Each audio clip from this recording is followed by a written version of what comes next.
How do we add a punch, delete a punch, edit a punch, add a missing punch? So we're going to have some visual cues on our time card that are kind of going to draw our attention to the things that, the control center is telling us about, right? So there's also the opportunity for comments, and I kind of touched on that a little bit in the scheduling piece, and I just basically said it really kind of depends on your configuration and comments that are created and so forth. So comments, really, I'll just give you a little bit of a spiel or kind of food for thought around the comments. When you're making changes or any of your managers are making changes in employees' time cards, the system is keeping track of who did it, what they did, and when. So it's building that audit trail, but it doesn't necessarily keep track of why. It will only keep track of why you might have made a change in someone's time card if you use comments. So I really like comments. I think they're really beneficial because, again, if anyone's looking at that audit trail or there's any kind of discrepancies with the employee and what they say should be on their time cards, you'll have a record of, was that something that was captured by the employee or was that a modification that was made by the manager? And so, again, if it's a change that a manager might have made, using the comments will typically allow you to plug in the reason why, right? So if someone asks you why you did something, you'll have a comment in there to kind of explain that. All right? So that's kind of my thing on the comments and, why it's really a good recommended practice to utilize those comments, because I can't remember what I had for breakfast yesterday. If someone asked me why I did something in someone's time card, I'm probably not going to remember. So, and then think of the numbers you guys gave me earlier of how many employees might report to a manager. Oh, my goodness. That's a lot, right? So, you're going to be doing all kinds of edits over, forget yesterday or last week. How about 3 months ago? So, again, those comments are going to be really important for supporting any kind of types of changes or edits that you might have to make, time that you've entered in someone's time card, a duplicate punch that you might have had to delete on their behalf, transfers that you might have captured. Why did somebody work overtime? You could even use comments to explain that, a department shortage or a particular project that had to get done or whatever. So there's lots of reasons why they're really important and beneficial. We'll also take a look at adding pay codes. And there's different types of exceptions. So typically I'll say this, the most critical types of exceptions that you're going to deal with are going to be missing punches and unexcused absences. And the reason why I say those are kind of critical is because they basically equate to unpaid time. So those are going to be exceptions we're definitely going to want to address and reconcile. Again, if someone didn't show up for work, they didn't call in and they didn't show up, okay, well, it is what it is. I'm not going to do anything about that. But I do need to look at all those unexcused absences. Thankfully, we don't have to do that with the 300 plus that we have. My number keeps going up because of what I did in the schedules. But, we want to look at those case by case and say, is that really something they should have been paid for, or was it they didn't show up, so no, not happening. Okay. Now, the missed punches, again, there's an uneven number of punches. The system doesn't have what it needs to pay people correctly. We need to reconcile those. But then you're going to have some exceptions where I kind of say they are what they are. If someone came in early, they came in late, they left early, they left late. As long as your schedule is correct, it is what it is. That doesn't mean that there aren't necessarily consequences based on your organization's attendance policy, but we're not going to be fudging punches to make them fit the schedule. If the employee was late, they were late. They left early, they left early. If they stayed late, they stayed late, right? So in those instances, we're going to get red outlines on those punches to tell us they were early or late, and then we might choose to mark the exception as reviewed to say, okay, I looked at that already. We might also choose to add a comment, or we might have to add a pay code if it, like in the instance of an unexcused absence. But again, these early and late exceptions, they are typically what they are. It's not our goal to get rid of all those. Unexcused absences, missed punches, we really should be reconciling those to the best of our ability. Transfers, I'll demonstrate that in the time card. And then the last thing we do is approving the time card. And again, you as a manager, whomever is your managers or your timekeepers, they can approve individual employee time cards, or they can select multiple employees and do what we call a group approval. You know, it kind of streamlines things and makes it a little faster. But again, it's up to each organization to decide how they want to let their managers do their approvals. So again, the idea is let's make sure all the exceptions have been reconciled, again, to the best of our ability. Some organizations are not going to allow you to proceed, and, you know, maybe they'll have some hard and fast rules to say every, you know, unexcused absence, missed punch has to be reconciled. It's a showstopper. Others might say, well, you know, hey, we got to move on and get checks generated and so forth, and we might handle those things after the fact. But the approval is basically saying, I've done everything I can do. This time is ready to be paid.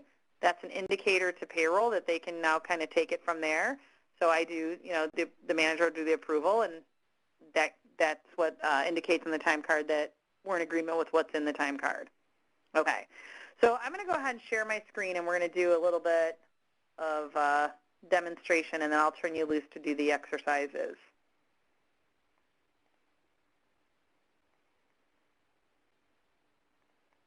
Okay. So when we look at this, again, we have different data views and things that we can look at. I kind of alluded to when we were looking at the control panel that we could go to someone's time card from that control center panel. But we also have on the main menu, we can click main menu, and we have time, a time category, and we choose employee time cards. Now, when we do that, it doesn't automatically just launch us right into an employee or employees' time cards. In fact, it just takes us to the employee time card view. So it's giving us a list of all of the employees. And from here, we can pick and choose employees, keeping in mind the time period, too. You know, are we in the current pay period, the previous, you know, what time period are we finalizing that we might need to work with? And we can also choose a group of employees based on their location and things like that. Now, when you have employees selected here, so let's say if I wanted to choose, actually I'm going to leave it in the current pay period, all home. And let's say I want to find my friend Greg, I'll say Greg Adams.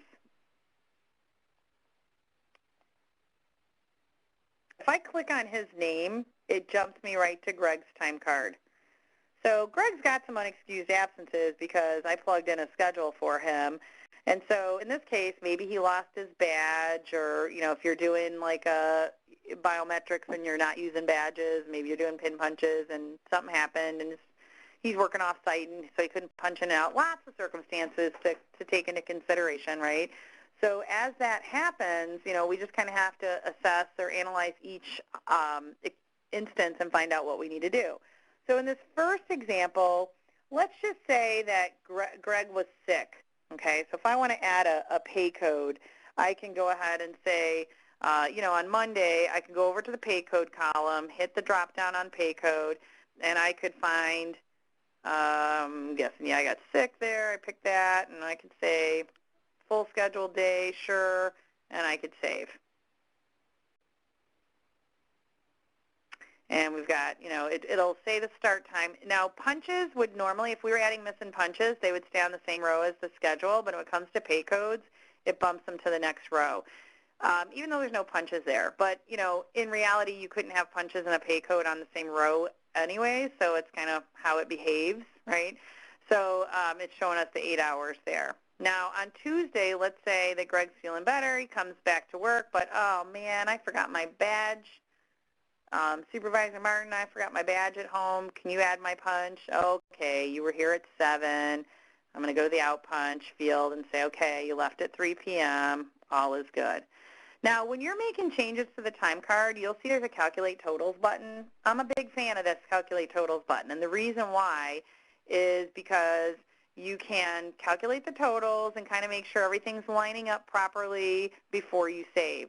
There is a Totals tab at the bottom. If we click Totals, it'll open up and kind of show us what we have, all the different totals. So we can kind of make sure things are calculating correctly. We can click the little X on the right side to close that tab, but it gives us an opportunity to make sure everything's lining up properly before we save it to the database. Because once we save it, it becomes part of our audit trail. Not a showstopper, not the end of the world, but it is nice to be able to make sure that we, things are lining up correctly. And then the little diamonds on the top corners, if you float your mouse pointer over one of those, once you are playing in your time card, it'll say 7 a.m. edited, so it lets us know that it was a manual adjustment by the manager or supervisor. This basically, it wasn't captured by the employee and it didn't come from the schedule. Now, the reason why Mondays is in purple is because when I said sick and I chose full scheduled shift, it went and looked at the schedule, so technically it pulled the hours from the schedule, so that's why it's in purple. It's generated by the schedule, which is similar to what you'll see for those folks that are doing the self-service. When your employees request time off and you approve it, it'll go to their schedule and it'll show up in the time card in purple. So purple, again, means system generated. So that's how we can add a pay code to an employee's time card. Now, if we wanted to do some sort of a transfer, let's say Wednesday. I'm going to go Wednesday. I'm going to say, 7 a.m. and then at 11. Maybe I transferred somewhere else. I can say, well, click the drop down on the transfer, and I hit search because I don't see what I need, and maybe it's a different work rule. I really should actually check and see.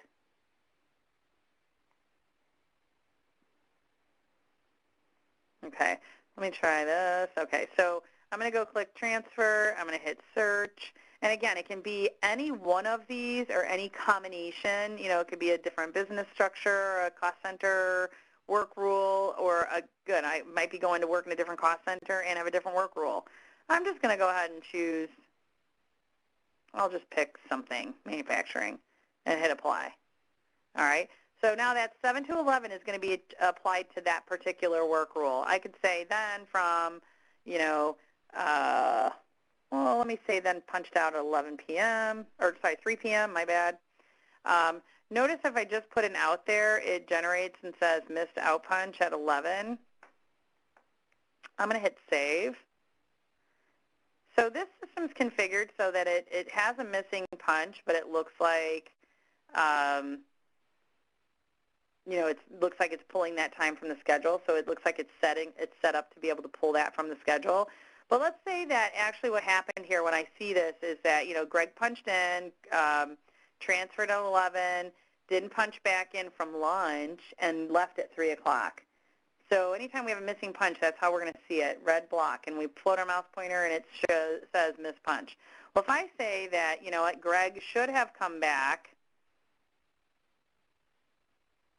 and I'm going to say he should have come back at like 11:30. Missing out in punch, coming back from the lunch, and hit save. Well, you could always calculate the totals too.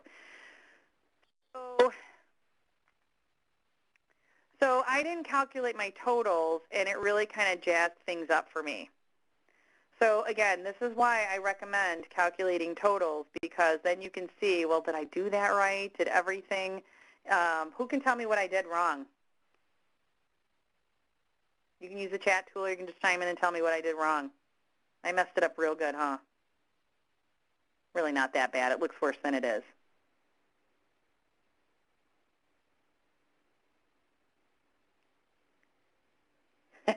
You got it, Joe. Yep. Problem exists between the keyboard and the chair. That's right. I typed it in wrong, right? But we're human. That kind of stuff is going to happen. It's going to happen. So if, I have an error like that, I could do a couple things. I could say I want to delete it, I want to do over, or let me just change it from 11:30 to 11:30 a.m. Hit the tab key. Let me calculate my totals. Oh, that looks better, right? That looks better. And then save. I was a big fan of telling you all about the comments. You may still want to put comments, but the only thing about that 11:30 a.m. punch is it's one that I put in to be incorrectly to begin with, but it's still a missing punch that I had to add for the employee, and actually all of these are from technically. So any one of them, you could right-click, choose comment, and we could say, we see all kinds of different things here as to why it might have, why it might have been a missed punch for whatever reason. We've got lots of things.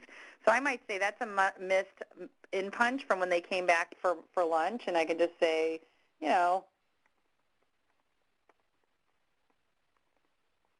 something like that, and I can hit add.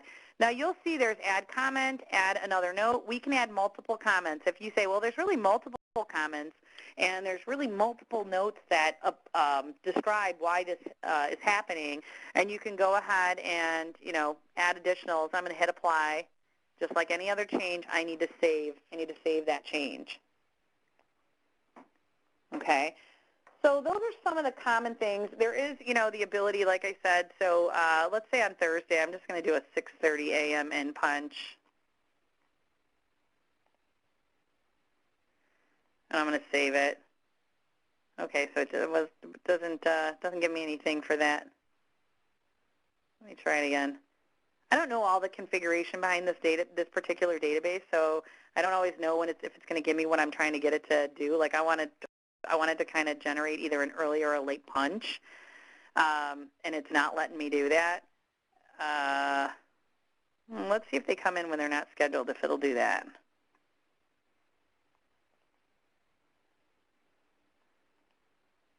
So yeah, that one worked. Finally, when I can get that marked as reviewed. I was trying to see if it would give me, depending on how the exceptions are set up to be configured, to be notified, will dictate if you get early or late exceptions. And we had a schedule, so technically we should have, but maybe the exception rule is not set up that way.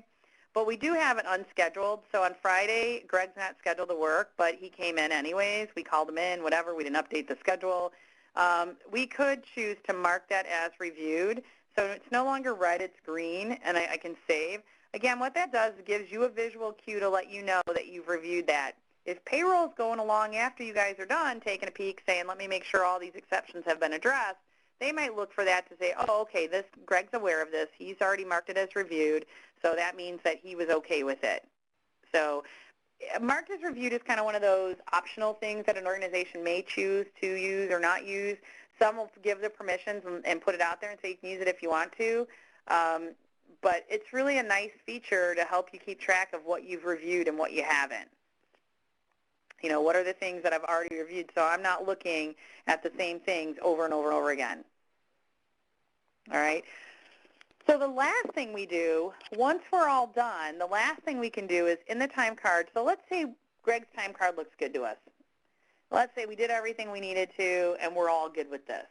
We can go ahead up top and we can choose just to go ahead and click approve. You'll get a little confirmation once it's done, time card approved by Michael Martin, what date and time, and it's kind of grayed out in the background. You'll also see a sign-off option. That's not normal. This is a training environment. That's why we're seeing both. Typically, managers are going to be your approvers, and your payroll folks are going to be your sign-off. All right. Approvals, multiple approvals can be done per pay period. You might have team leaders doing one level, and then managers or plant managers doing another level, and then payroll comes along after all that, and they do the sign-off. One sign-off per pay period, okay? And now if I go back to the main menu and I go to that employee time cards, it takes me back to my main list of employees.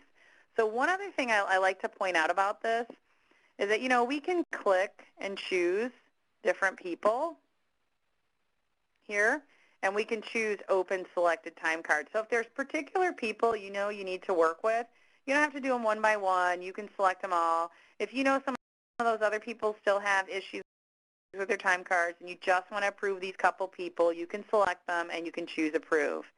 Now, if I want to go up here and click unselect all, select all, everybody's ready to be approved, and then I can go ahead and click the approve check mark. Are you sure? Yeah, why not? You have the ability to remove it, so it's not going to lock it down for me.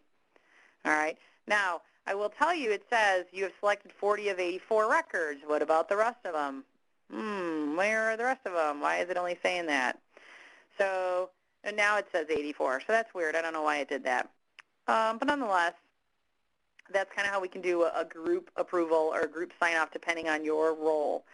And again, from here we could go open selected, and it's because I have everyone selected. I'm looking at one time card at a time, but I do have a drop-down list where I can jump from one employee to another. And we also have the ability to use this arrow right-facing next employee button. So you could fix one person's time card, go to the next. Don't forget to save. Save early, save often. Fix the time card, save, go next. So it's really about a matter of preference as to how you like to navigate this. Now, don't forget there is also the data view library, and again, this isn't spelled out in your exercises. I just like to point this out to you. There is an exceptions, there's an exceptions widget as well, so you can, or not widget, what am I saying? I'm going to give the disclaimer I should have given in the beginning. I suffer from version confusion. I train on all these products, so misstep on my part, sorry. Data view, quite different. I can click on that and it opens it up and it'll show us all the different types of exceptions. So it's really cool. Again, we could total up by any of these. You can click on the column and say sum, so we can see, oh my gosh, I have tons of late-in exceptions. That's a problem. Or missed punches, I could say I want to sum on that. So we can do the sums on these different columns and save it and use this. And it's a great way for us to be able to kind of track that information and see who has those different exceptions. And again, from here, you could right-click on someone's name and you can hit go to and you can go to their time card, their schedule. And the other things depend on what you have access to, people record, attendance, or, you could just run a report for that one person. Oh, wow, that person has some serious tardy issues. I'm going to run a report for them and maybe review it with them and be like, oh, hey, you've got all these issues. We need to talk about it. Okay? I like to point this one out because I think it's really beneficial and can be really helpful to you. Okay. So that's all I'm going to say about that. I know that was kind of Forrest Gumpy, huh? That's all I got to say about that. All right. So, so on page 50, exercise 17. So we've got just a couple exercises here, 17, 18, 19, 20, 4 exercises. So I'm going to just give you some time. Again, if you want to play a little bit more, you can, but it really just is getting you in there to the time card, adding missing punches, adding a pay code, doing a transfer, and then approving. So just a couple exercises. I'll go ahead and just to be safe, I'll say 15 minutes again. If it takes less, fine. Please give me that little thumbs up there because it's way less exercises in the last section. In hindsight, I should have gave you more time in the last section. I mean, I ended up giving it to you, but should have gave you more up front. All right, so I'm going to stay on mute. You guys go ahead and do these exercises. And on your PDF, it is exercise 17 is starting on page 50. So it's pages 50 through 53. And I'm going to ask when you're done with those, please don't drop off. I have just a few more things to wrap up with.